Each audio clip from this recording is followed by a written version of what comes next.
Ustadz, bagaimana hukum pakai tas dompet yang terbuat dari kulit ular? Macam tak ada aja cerita lain.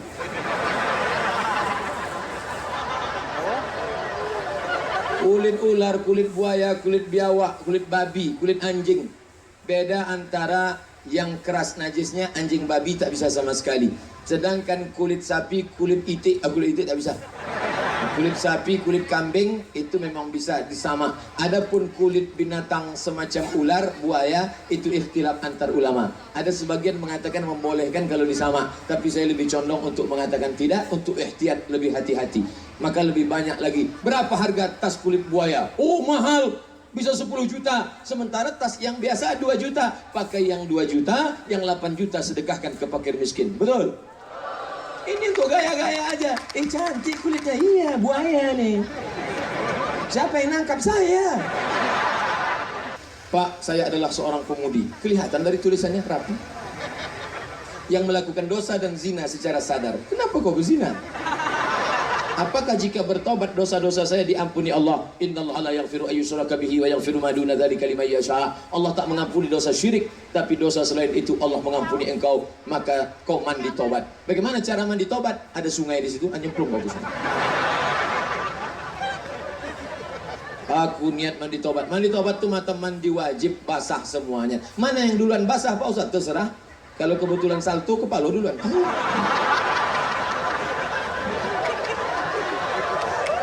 Di kamar mandi biasa? Bisa. Mana yang duluan basah? Terserah. Siram kaki dulu bisa, kepala dulu. Setelah basah kau berwudu, habis itu kau sholat sunat taubat. Usolli sunnat taubat raka'ataini lillahi ta'ala. Allahu akbar. Ayatnya terserah. Kul sah. Setelah itu salam kau pun istighfar. Astaghfirullah Rabbal baraya, astaghfirullah minal khataya, ilahi lastu lil firdausi ahla. Aku tak layak masuk dalam surgamu ya Allah. Wala aku ala naril jahimi, tapi aku pun rasanya tak kuat masuk nerakamu ya Allah. Kau mau masuk surga? Tak layak ya Allah. Kalau gitu kau masukkan neraka, aku tak kuat ya Allah. Jadi kau mau kemana? Tak jelas kau ni. Saya sudah mulai memperbaiki sholat saya, alhamdulillah. Namun saya belum melakukan sholat. Namun saya belum melakukan sholat taubat. Sholat taubat itu sunat, saudaraku. Apakah Bapak bersedia mengimami kami sholat taubat? Oh bahaya nih.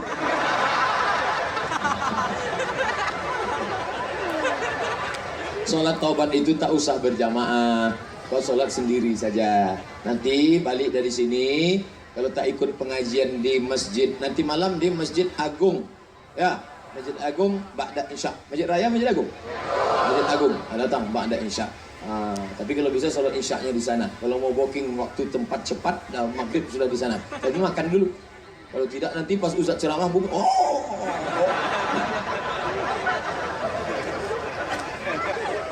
Pak Ustadz, apa hukumnya istri lebih suka tinggal di rumah orang tuanya? Ini MOU dari awal tak jelas. Adinda, makanya kalian jangan pacaran. Pacaran itu semuanya bohong, bullshit. Adinda, hati-hati jalannya, nanti terpleset ya. Kalau ada bulan, kalau bintang setengah napasku pergi, pret. Selama sebelum menikah itu kalian harus jelas kontraknya. Adinda, kau kan sekolah. Iya, setelah sekolah kau kan tamat S1. Iya, nanti kalau nikah sama aku kau kerja atau jaga anak? Jangan sampai setelah nikah baru muncul masalah. Nanti setelah nikah rumah bapakmu besar, rumah aku kecil. Makan di tempat emakmu enak, tempat aku tak enak. Di tempat aku beralaskan koran makan sehari sekali. Kau mau di sana apa di sini? Jangan indah-indahnya saja. Karena nikah itu tidak selamanya berkarpet merah dan bunga-bunga. Banyak onak dan duri di dalamnya. Betul? Banyak yang ngaku kan? Bagaimana jika ada hutang-hutang puasa karena haid yang belum dibayar selama bertahun-tahun? Memberi makan anak yatim atau berpuasa? Mesti diqadha. Qadha itu diganti. Bukan qadha suci.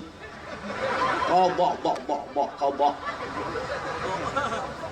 Ibu-ibu yang punya utang puasa 90 hari. Loh, kok 90 hari? Pas mengandung anak 30 hari. Menyusukan tahun pertama 30 hari, menyusukan tahun kedua 30 hari. Mau mengganti, lahir pula adiknya. Kalau suami tadi soleh, maka diingatkannya, Adinda, kau sudah qadha, gantilah puasamu Adinda. Tapi kalau dapat laki Fir'aun, apa wanita makan-makan? Aku puasa bang. Apa puasa-puasa? Mengganti puasa anak kita. Apa puasa-puasa? Ibu harus menjawab, aku puasa nih gara-gara abang.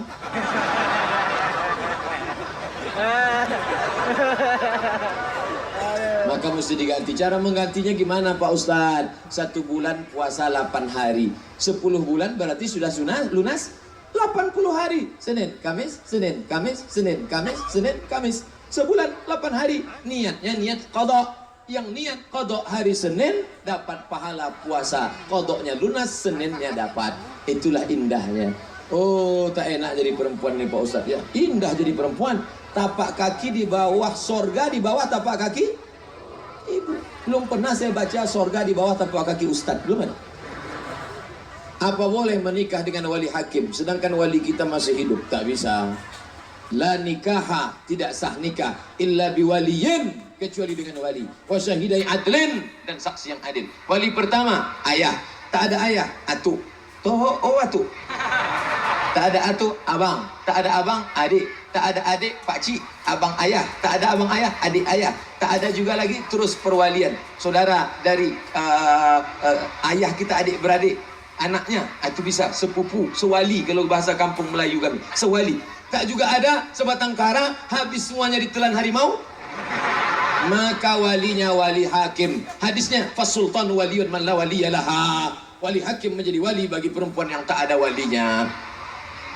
Ada orang yang tak ada wali, ada, dicampakkannya dalam kardus, letakkan tepi jalan. Namanya siapa? Binti Kardus. Saya perwakilan dari salah satu tenaga kesehatan. Oh, dokter nih. Kesehatan, kutulisan dokter. Bagaimana hukumnya jika kami berbohong dalam menegakkan diagnosa penyakit agar BPJS pasien bisa dipakai? Karena kalau di IGD rumah sakit hanya kasus emergensi yang bisa ditangani menggunakan atau ada pengantar dari puskesmas. Karena ada dalam peraturan Permenkes. Saya tak berani menghalalkan bohong. Karena dalam hadis dikatakan ketika Nabi masukkan tangannya ke dalam orang yang berniaga, ya sahibat ta'am, hei pedagang, kenapa ini basah? Kena air hujannya Rasulullah. Kenapa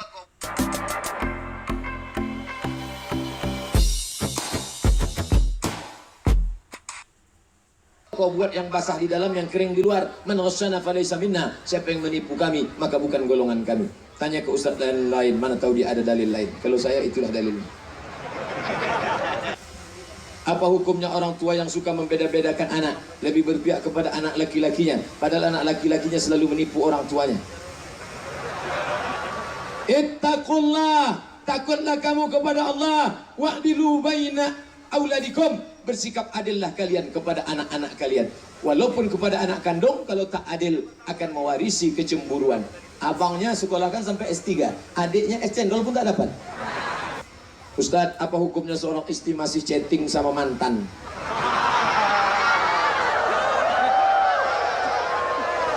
Setan tidak pernah mengajak berzina, tapi setan menawarkan jalan-jalan menuju zina. La tattabi'u khutuwati syaitan. Jangan kau ikut langkah-langkah setan. Buanglah mantan pada tempatnya. Jangan lagi. Buka HP sekarang, cari nomor dia, delete. Buka FB sekarang, cari nama dia, akhiri, blokir. Jangan lagi ada. Oh, jangan sampai ada. Enggak ada hati Pak Ustaz, cuma silaturahim aja. Jangan. Mungkin kau tak apa-apa, tapi istrimu sudah hancur berkeping dia menikah. Macam tahu aja Ustaz. Apa hukumnya menjadi wartawan yang notabene-nya kami harus meliput setiap peristiwa asusila, kriminal, bahkan yang sifatnya aib? Bagaimana itu Pak Ustaz? Menunjukkan aib orang yang mesti ditunjukkan, maka itu adalah perbuatan jarah wa ta'dil. Ulama ahli hadis pun menunjukkan, jangan terima riwayat si fulan dia kazab pembohong, jangan terima riwayat si fulan karena dia Mu'tazilah, jangan terima riwayat fulan karena dia Syiah, jangan terima riwayat si fulan karena dia Khawarij. Itu adalah perbuatan menunjukkan kebatilan orang. Jadi bukan cerita aib tak tentu arah, tapi untuk menunjukkan kebatilan. Kapan orang boleh menunjukkan kebatilan? Pertama, menjadi saksi di pengadilan. Pak Hakim bertanya, "Hai saksi, apakah betul orang ini berzina?" "Sebetulnya saya mau bersaksi Pak Hakim, tapi saya takut berdosa cerita aibnya." Gimana hakim mau memutuskan? Yang kedua, kalau ada orang nanya hukum, "Ustaz Somad, saya mau nanya hukum, apa hukum masalah ini? Apa masalahnya?" "Saya tak berani cerita, takut cerita aib." Bagaimana saya mau jawab? Begitu juga untuk menunjukkan orang yang batil. Saudara-saudara kita wartawan, kalian punya peran yang luar biasa. Yahudi menguasai pers, makanya bisa menguasai dunia. Reuters, kantor berita dunia. Reuters sudah tamat pesantren kok malah kelakuannya lebih dari anak tak punya agama. Saya pula yang kena tembak nampaknya. Lebih dari anak tak punya agama, perilakunya narkoba, main perempuan, ini kasus. Karena kami dulu masuk pesantren, ada juga yang macam kuda lepas kandang. Tapi sejahat-jahatnya anak pesantren, dia lari-lari, tahu dia jalan balik kemana. Nyasar dia, balik juga balik. Banyak saya ketemu nyasar, saya ajak balik. Nah, maka ibu doa, jangan lupa. Saya banyak ketemu orang yang aneh-aneh, yang luar biasa. Ketemu di Kalimantan, mak saya itu Pak Ustadz, saya muliakan. Dimuliakannya, emaknya berdoa tiap malam. Baru lagi ketemu, apa kata dia? Emak saya itu membawa air zam-zam Pak Ustadz. Nama tak boleh diceritakan, menjaga kode etik jurnalistik. Dibawanya air zam-zam tawaf Pak Ustadz, diminumkannya ke saya, dimandikannya ke saya, didoakannya saya. Alhamdulillah tobat saya Pak Ustadz. Maka ibu tetap berdoa, minta tiap malam tahajud berdoa. Hati anak ini antara genggaman kuasa Allah. Mudah-mudahan anak-anak kita selamat semua dari riba, zina, narkoba.